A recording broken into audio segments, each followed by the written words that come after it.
The Sterling Grand Hotel hadn't changed in 15 years. Same crystal chandeliers, same Persian carpets, same judgmental whispers echoing off marble walls. I stood in the lobby, invitation card rolling between my fingers, watching the city's elite filter into the annual Madison Prep reunion. Ms. Alexandra Crawford? The concierge approached with practiced deference. The Wellington Ballroom is ready for you. I smiled, noting how different that deference felt now compared to when I was just James Crawford's rebellious daughter. Thank you. I'll wait a moment. My phone buzzed. A message from my executive assistant. Financial Times confirms tomorrow's cover. Market reaction already trending. CNBC wants an exclusive. Perfect timing. 15 years ago, I'd walked these same floors in a borrowed dress, listening to my classmates brag about their family legacies and trust funds.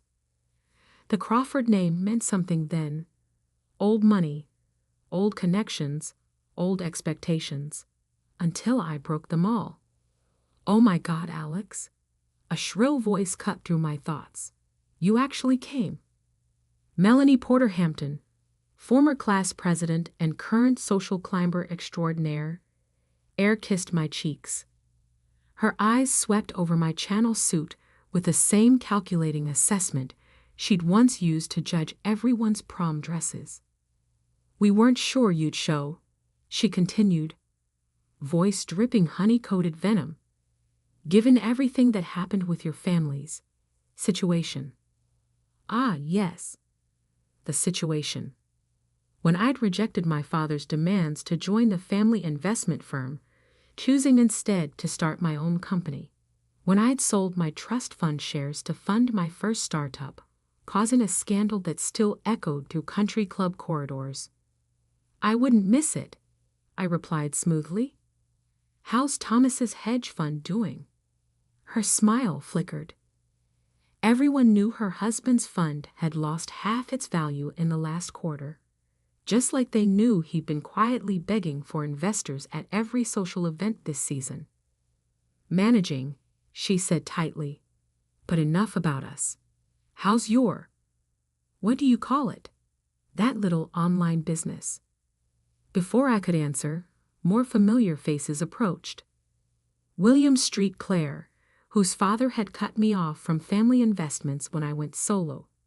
Catherine Aldridge Ross, who told everyone I was having a mental breakdown when I sold my Upper East Side apartment to fund my second venture. Alex Crawford, back from exile. William's laugh carried across the marble floors. Still playing entrepreneur? I took a slow sip of champagne, remembering similar mockery from years ago. The difference was, this time I wasn't here to prove anything. I was here to reveal everything. How is that going?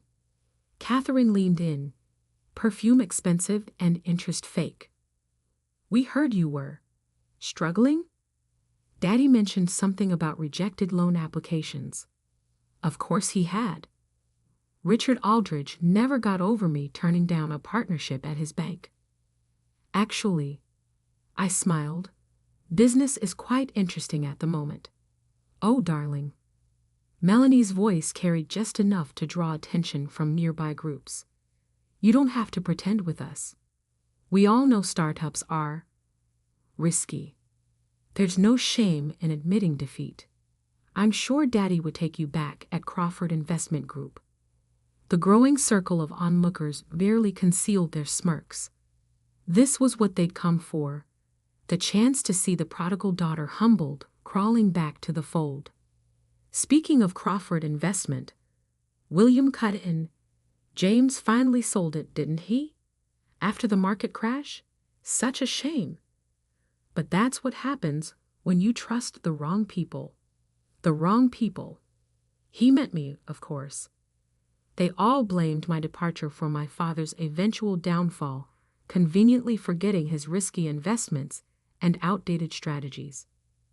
Bill, I said quietly, using his childhood nickname. How's your family's shipping business? He stiffened. Managing. Really? Because I heard Docker Tech's new AI system is revolutionizing container tracking, making traditional methods obsolete. His face paled slightly. Docker Tech was my company's latest acquisition, a fact that wasn't public knowledge yet. Well, Melanie jumped in, clearly enjoying the tension. At least some of us maintained standards. Not everyone can handle real business, can they? Some people are better suited to smaller ventures. The ballroom had grown quieter, more people drifting toward our group. The show they'd been waiting for was starting. It's sweet that you keep trying, though, Catherine added with folk sympathy. Still chasing that dream of being independent. But really, Alex, isn't it time to be realistic? Join something stable? I checked my watch. The waiter should be arriving any moment. You know what they say, Melanie continued, warming to her audience. You can't fight legacy. We all end up exactly where we're meant to be. Some of us, she gestured to the gathered elite, at the top, and others. Miss Crawford? Right on cue, the waiter appeared with a silver tray. Today's Financial Times, as requested. I accepted the paper with a quiet thank you, aware of every eye in the circle watching. The front page faced down against the tray. Oh, keeping up with the markets? William smirked. Planning your next small venture? I turned the paper over slowly, letting them all see the cover. My portrait, professional and powerful, above the headline. Alexandre Curewford, ENTUREQRENUR of the year. How one woman built a $12 billion tech empire in secret. The silence was absolute. Melanie's champagne glass slipped from her fingers, shattering on marble. Catherine's carefully maintained smile cracked. William looked like he'd been slapped. You were saying something about legacy? I asked softly. About ending up where we're meant to be. The article continued below my photo.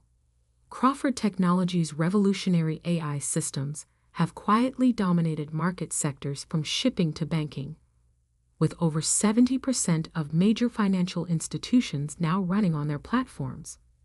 Sources confirm upcoming IPO could value the company at over $20 billion. That's impossible, William stammered. Your father said. My father didn't know? I cut in. None of you did. That was the point.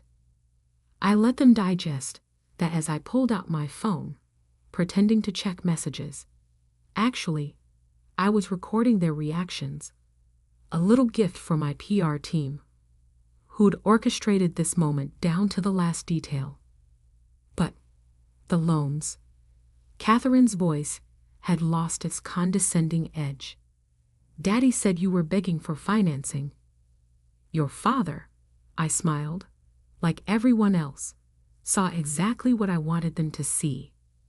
It's amazing how much you can accomplish when people underestimate you. The whispers had started. Phones were coming out as people Googled my name, finding the carefully timed press releases that had just gone live. The truth about who really controlled the technology revolutionizing their family businesses. Now, I continued, enjoying the way they flinched at my voice, about that small venture of mine. The night was young, and I hadn't even shown them everything yet. After all, the magazine cover was just the beginning. The Wellington ballroom buzzed with barely contained chaos. The same people who'd been smirking at my failure minutes ago were now frantically typing on their phones, discovering just how deep my success ran. Docker Tech, mainframe systems, quantum finance. William muttered, scrolling through his phone. You own all of them. Technically, I replied, accepting a fresh glass of champagne. Crawford Technologies owns them, I just own Crawford Technologies. Catherine's husband, a junior partner at Goldman Sachs, pushed through the crowd. Alex, we should talk. Privately. About potential partnerships. Like the partnership your firm rejected last year. I smiled. When you said my proposal was amateur at best. He paled. That rejection had cost Goldman billions in potential revenues. Their competitors, who had signed with my company, were now dominating the AI-driven trading market. My phone buzzed again. A message from Marcus, my head of acquisitions. Street Claire shipping stock down 12% in after-hours trading. Investors connecting the dots about Docker Tech. Want me to proceed with the takeover? I typed back a quick hold. No need to crush William's family business tonight. That could wait until Monday. Alexandra. A familiar voice cut through the chaos. We need to talk. Richard Aldridge, Catherine's father and CEO of First Manhattan Bank, stood before me. The same man who'd laughed me out of his office 3 years ago when I'd approached him about modernizing their banking software. About what, Richard? About how First Manhattan's trading platform is now obsolete? Or about how your competitors are using my company's AI to outperform you 10 to 1? His face reddened. You deliberately missiled us. No, I corrected him calmly. I offered you a chance to be part of the future. You chose to see what you wanted to see. A failed socialite playing entrepreneur. That was your mistake, not my deception. Melanie, who'd been uncharacteristically quiet, suddenly found her voice. But your father, after the crash, you let everyone think. I let everyone think exactly what they assumed. I cut in. That I was desperate, broken, asking for loans I didn't need from banks that didn't matter. It's amazing how much people reveal when they think they have the upper hand. The screens around the ballroom, meant to show nostalgic photos from our prep school days, flickered to life. A series of business headlines began scrolling. Crawford Technologies revolutionizes banking security. AI giant acquires Docker Tech in stealth move. Tech's most mysterious CEO finally revealed. My PR team had perfect timing. You've been planning this, William accused. All of it. The reveal, the timing. Of course I have. I met his eyes steadily. Just like you all planned every snide remark, every closed door, every whispered rumor about my failures. The difference is, my plans actually worked. My phone buzzed again. This time it was Janet, my chief legal officer. Board memo leaked. First Manhattan considering emergency weekend session. Want me to send the acquisition proposal now? I smiled faintly. Richard must have missed that detail in the Financial Times article.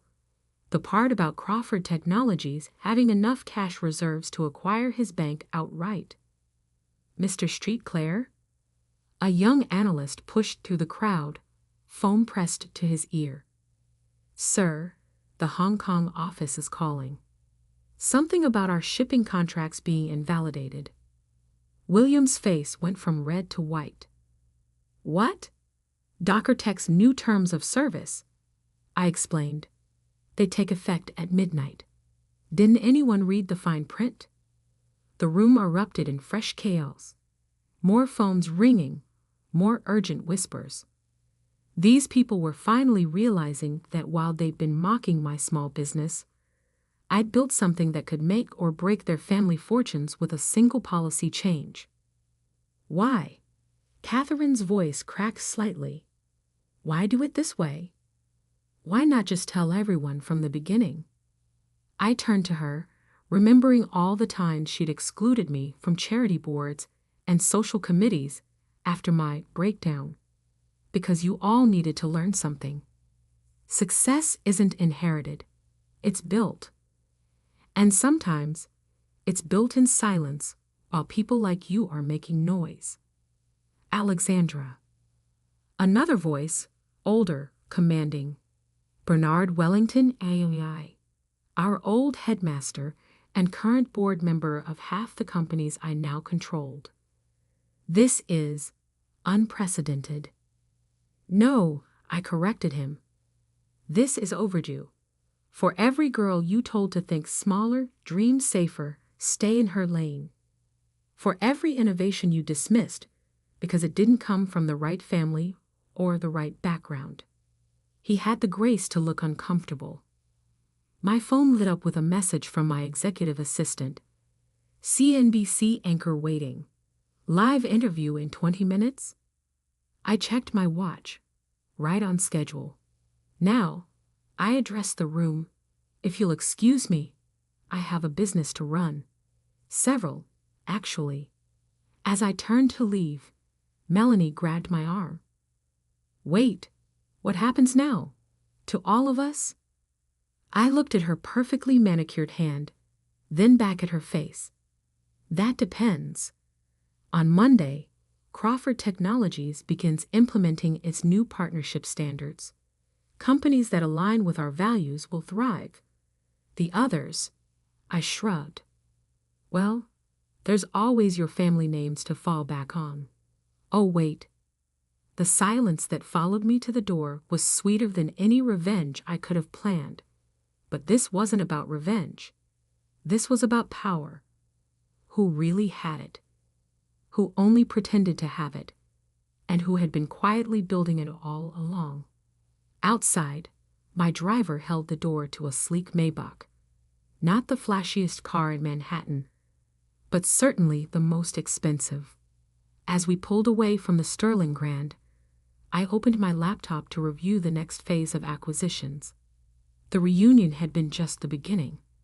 Monday would bring the real fireworks, and I hadn't even revealed my biggest move yet. The Sunday headlines rolled in like thunder before a storm. Tech's hidden giant. Crawford Technologies, set to dominate market. Wall Street stunned by stealth success of Madison Prep alum. First Manhattan Bank calls emergency board meeting. Street Claire shipping stock plummets in pre-market trading. I sat in my penthouse office, watching the sunrise paint Manhattan's skyline in shades of gold. The same view I'd had when I started this journey, back when the penthouse was my only asset and Crawford Technologies was just 3 people working out of a converted storage room. The CNBC interview has 2 million views already, my PR director, Sarah, reported. Social media is exploding. #Crawford takeover is trending. And the other matter? She smiled. Your father's assistant called. He's demanding a meeting. Of course he was. James Crawford, the man who told me I was throwing away generations of legacy when I started my company, would be watching his carefully constructed world unravel. Schedule it, I said, for after the morning announcements. My phone buzzed. A message from Melanie. Alex, please. Thomas's fund is already down 30%. We can work something out. I archived it without replying. Let her feel the same desperation she'd enjoyed watching in others.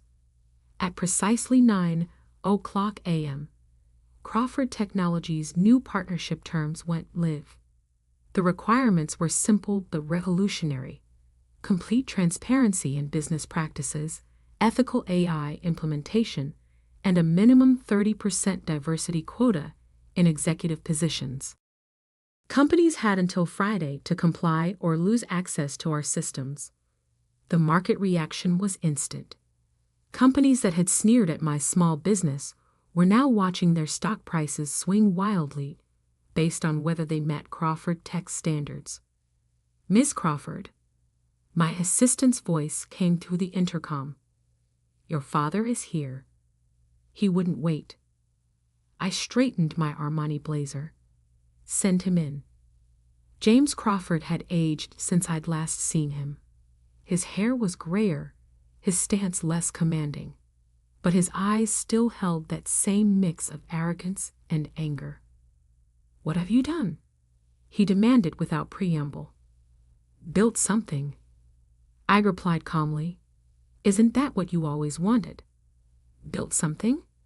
You've destroyed relationships that took generations to establish." William's father called me in tears. "Richard Aldridge is facing a board revolt." Fascinating how quickly generations of relationships crumble when the power dynamic shifts. He slammed his hands on my desk. "This isn't how business is done." "No," I agreed. "This is how business should be done. Transparent, meritocratic, forward-thinking. You've made enemies of everyone who could have helped you." I pulled up a screen showing Crawford Technologies' market valuation. The number made him step back. "I don't need their help, Dad. I never did." "That's what you never understood. While you were all protecting your little circle of influence, the world changed. I just changed with it." "And now what?" he demanded. "You'll destroy everything we built." "No, I'll rebuild it. Better, stronger, more equitable." I stood, meeting his gaze. "The acquisition offer for Crawford Investment Group is still open, by the way. Though after today's market shift, I might need to adjust the price down." His face reddened. "You wouldn't dare." "Actually, I already have. Check your email." As if on cue, his phone buzzed. The color drained from his face as he read the updated offer. 40% lower than last week's valuation. "You can't." "I can. I did. And on Friday, when our new standards take effect, it'll be worth even less." I walked to the window. "Unless, of course, you implement the changes I've outlined, starting with the board composition." He stared at me, finally seeing what everyone else had missed all these years. I hadn't just built a company. I'd built a revolution. "The car will take you back to your office," I said, effectively dismissing him. "You have until Friday to decide." After he left, I opened my laptop to join the emergency board meeting of First Manhattan Bank. As their newest major shareholder, a position I'd acquired through a series of shell companies, I had some suggestions about their future direction. My phone lit up with another message, this time from Catherine. "Just heard about Mom's foundation. Please, we can explain." Ah, yes, the foundation. I'd almost forgotten about my team's audit of their charitable giving. The irregularities they'd found would make fascinating reading for the IRS. The afternoon brought a parade of former critics turned supplicants. William's father, begging to maintain their shipping contracts. Melanie's husband, offering inside information about competitor funds. Each one trying to save themselves from the tsunami they dismissed as a ripple. At 4:00 p.m., I had one last meeting. The Madison Prep Board of Trustees had requested an urgent discussion about their technology education program. Apparently, they'd heard about Crawford Technologies' new educational foundation, the one planning to fund tech scholarships for girls from underprivileged backgrounds. The same program they'd rejected when I'd proposed it 15 years ago. "Miss Crawford?" My assistant appeared. "The trustees are here, and there's something else." She handed me a tablet showing a live feed from the Sterling Grand. The reunion was supposed to continue through tomorrow, but the ballroom was empty. The elite who'd gathered to celebrate their status had scattered, too busy salvaging their empires to maintain social appearances. I smiled, remembering all the parties I'd been excluded from, all the whispers about the Crawford girl who'd lost her way. "Your next interview is in an hour," Sarah reminded me. "Bloomberg wants to discuss the IPO. Push it to tomorrow," I decided. Tonight, I have other plans. I took the elevator to the ground floor, nodding to the security team as I crossed the lobby. Outside, the evening was painting the city in shades of purple and gold. My driver opened the door to the Maybach. "Where to, Miss Crawford?" I gave him an address, one I hadn't visited in years. The small apartment where I'd started coding my first program, where I'd eaten ramen noodles while building the foundation of what would become Crawford Technologies. "Taking a trip down memory lane?" Sarah asked. "No," I smiled. "Picking up something for tomorrow's press conference." In my bag was the original business plan, written on cheap notebook paper, along with every rejection letter, every dismissive email, every condescending response I'd received. Tomorrow, they would become part of the Crawford Technologies Museum exhibit, a reminder that success doesn't always wear a familiar face. My phone buzzed one final time. A message from the Financial Times editor. Follow-up story confirmed. How Crawford Technologies is reshaping global business runs tomorrow.